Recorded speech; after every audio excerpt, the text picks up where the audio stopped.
అమెరికాలో ఘోర రోడ్డు ప్రమాదం జరిగింది. వాషింగ్టన్లో ఒక కారు ప్రమాదంలో తెలుగు దంపతులు మృతి చెందారు.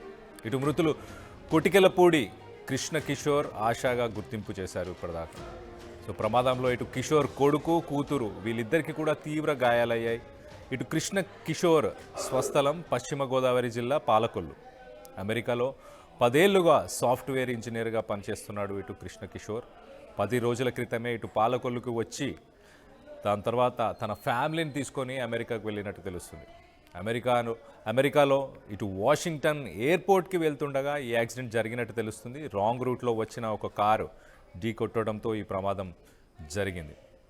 ప్రమాద సమయంలో ఇటు కారు నడుపుతున్న కిషోర్ భార్య ఆశ తను కూడా అక్కడికక్కడే చనిపోయినట్టు తెలుస్తుంది. మన విజువల్స్లో చూడవచ్చు. ఆ ఫ్యామిలీ రీసెంట్గా ఒక 10 డేస్ బ్యాక్ ఇటు ఆంధ్రాకు కూడా వచ్చారు, స్వస్థలానికి కూడా వచ్చారు. ఇక్కడ ఫ్యామిలీని వాళ్ళ రిలేటివ్స్ని అందరినీ కలిశారు. మన విజువల్లో చూడవచ్చు. ఒక కాఫీ టీని ఆస్వాదిస్తూ చాలా బాగుంది, ఇండియా బాగుంటుంది, ఇండియా ఫుడ్ బాగుంటుంది, తెలుగువారి కాఫీ కానీ తెలుగువారి ఫుడ్ కానీ చాలా బాగుంటుంది అంటూ ఇటు కొటికెలపూడి మనం పైన కూడా చూడొచ్చు. కొటికెలపూడి గ్రామానికి సంబంధించిన వాళ్ళు, కొటికెలపూడి కిషోర్ అండ్ ఫ్యామిలీ